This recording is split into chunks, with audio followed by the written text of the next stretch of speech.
Sholat, taat, bersedekah, selalu tapi suka ngomongin orang, kejelekan orang. Bagaimana hukumnya Pak Ustaz? Ayuhibbu ahadukum ayyakula lahma akhihi maitan fakarihtumuh. Kamu mau makan bangkai saudaramu. Kenapa kau makan bangkai saudaramu? Karena menceritakan aib-aib dia. Makanya berhentilah bicara aib orang, ganti dengan banyak-banyak sholawat. Allahumma sholli ala sayyidina Muhammad. Salatullah, salamullah. Allahumma sholli ala sayyidina Muhammad al-Muhammad. Maulaya sholli wa sallim daiman abada ala habibika khairin khalqi kullihim. Allahumma sholli ala sayyidina. Besok kalau ada kawan mau ngajak aib bicara orang, Allahumma sholli ala sayyidina. Tak juga dia berhenti bacakan ayat kursi. Allahul qayyum la taqdir. Insyaallah terbakar. Kita sebagai umat Islam memberikan ucapan bagi agama lain yang sedang merayakan hari besarnya untuk menghargainya sesama manusia ciptaan Allah. Bagaimana hukumnya Pak Ustaz? Ini masalah akidah. Makanya kata Ustadz Adi Hidayat, ada video Ustadz Adi Hidayat, hai saudaraku-saudaraku yang Kristen, hai saudara-saudaraku yang Nasrani, kalian jangan sakit hati kalau tidak kusebutkan hari Natal, karena bukan aku benci pada kalian, tapi ini terkait masalah akidahku. Insya Allah kawan-kawan saya, anak-anak muda saya yang tadi mengawal saya, Ustadz Somad ini dia sudah dikawal, sudah diselamatkan dari serangan ibu-ibu, tetap juga dia tak mau mengucapkan Natal. Aku bukan benci pada engkau, tapi ini masalah akidah keyakinanmu. Adapun kita saling beli makanan, adapun saling hormat menghormati, maka ini bukan masalah akidah, ini masalah sosial. Jadi jangan campur adukan. Apa hukumnya laki-laki sholat di rumah, tak ke masjid? Laki-laki yang soleh sholat di masjid, laki-laki yang sholat di rumah, laki-laki solehah. Ibu nanti pulang ke rumah, kalau suami tidak sholat di masjid, pergi ke warung, pergi ke pasar, belikan telekung mukena, bungkus pakai koran, tulis hadiah dari Ustadz Somad. Bang, ini ada hadiah dari Ustadz Somad. Sholat subuh yang benar pakai kunut apa tidak pakai kunut? Yang pakai kunut mazhab Syafi'i Maliki, yang tidak pakai kunut mazhab Hanafi Hambali. Kenapa Saudi Arabia tidak pakai kunut? Karena kerajaan Saudi Arabia bermazhab Hambali. Sedangkan saya pakai kunut karena saya pegang mazhab Syafi'i. Muhammadiyah pakai majlis tarjih, mentarjihkan mazhab Hambali, tidak pakai kunut subuh. NU memakai pendapat mazhab Syafi'i, pakai kunut, tidak usah dipermasalahkan. Yang jadi masalah yang tak sholat subuh. Doa untuk mayat, apakah sampai kepada mayat atau tidak? Sampai. Mana dalilnya? Ketika kita lewat di makam, kita mengucapkan salam. Hai Aisyah, kalau kau lewat di makam, mulutmu jangan diam saja, kau ucapkan salam. Apa bunyi salam untuk orang mati? Assalamualaikum ya ala diyar minal mu'minin wa inna insyaallah bikum lahiqun yarhamullah mustaqim minal mustaqim nasallahu lana wa lakumul afiyah. Bagi yang hafal, bagi yang tak hafal, gerak-gerakkan aja mulut. Bagi yang punya duit, tuliskan doa ziarah kubur, digital printing, printer besar. Oh, tengok besar, besar juga gambar saya. Buat tempel di dekat makam, maka doa orang untuk orang mati sampai. Makanya salam itu dibagi tiga. Salam yang pertama wajib dijawab, salam yang kedua tak boleh dijawab, salam yang ketiga kita tak ingin mendengar jawabannya. Salam yang pertama wajib dijawab, Assalamualaikum warahmatullahi wabarakatuh. Salam yang kedua tak boleh dijawab, nanti salam imam waktu sholat maghrib, Assalamualaikum warahmatullahi, itu tak boleh dijawab. Yang bilang waalaikumsalam Pak Imam. Salam yang ketiga kita tak ingin mendengar jawabannya. Mana itu? Salam ketika lewat kubur. Nanti kami pulang malam habis isya ke Jambi, lewat di kubur ucap salam, Assalamualaikum ya ahlal kubur. Tiba-tiba menjawab ya waalaikumsalam.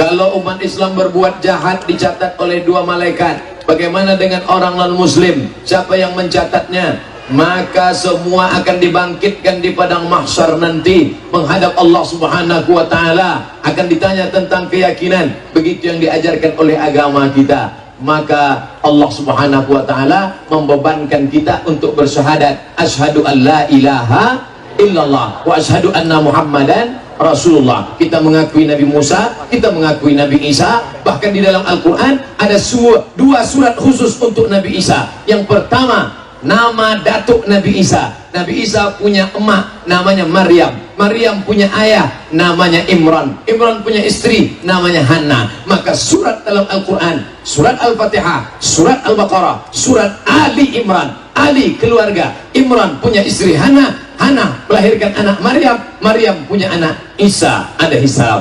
Setelah surat Al-Kahfi ada satu surat lagi, surat Maryam.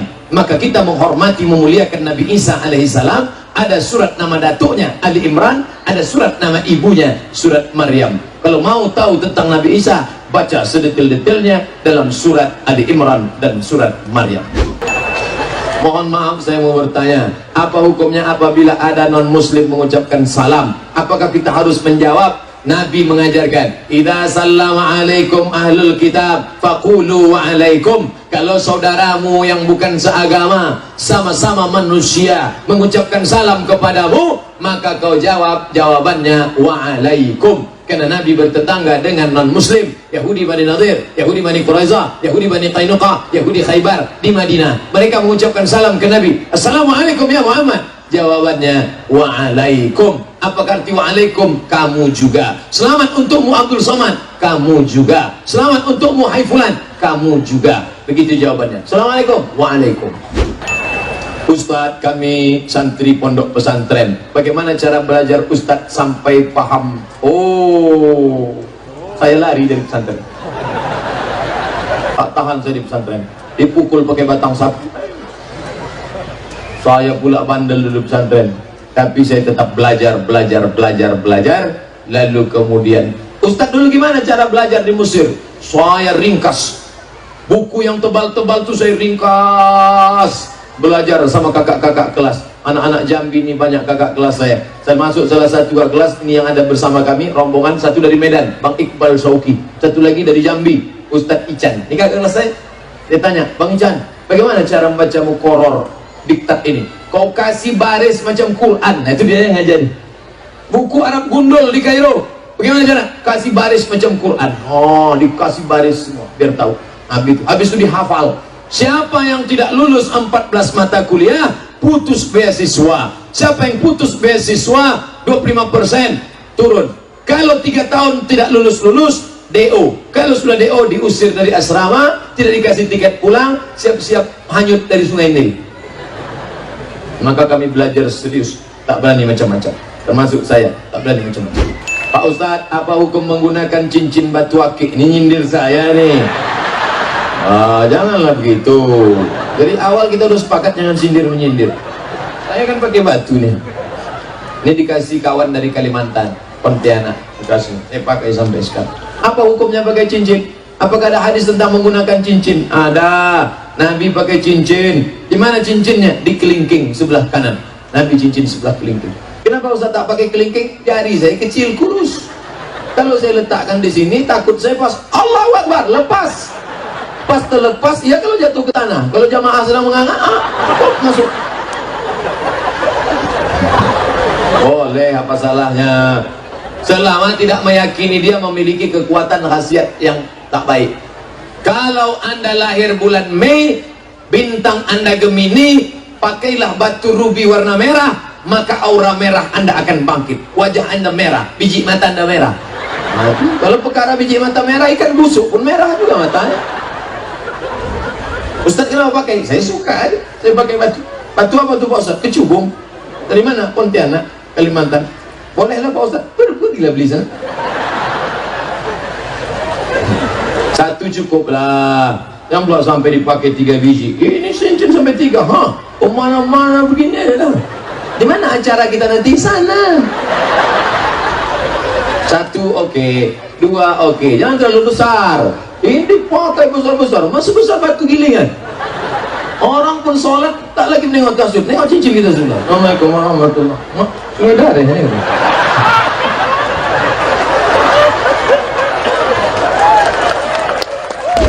Ustaz Somad yang dirahmati Allah, Dengan banyaknya kelompok dalam umat Islam sering terjadi pemicu adanya perbedaan, padahal semuanya bertauhid yang sama. Ustaz mohon pencerahannya agar umat Islam itu bisa bersatu. Yang bilang umat Islam gak bersatu itu siapa?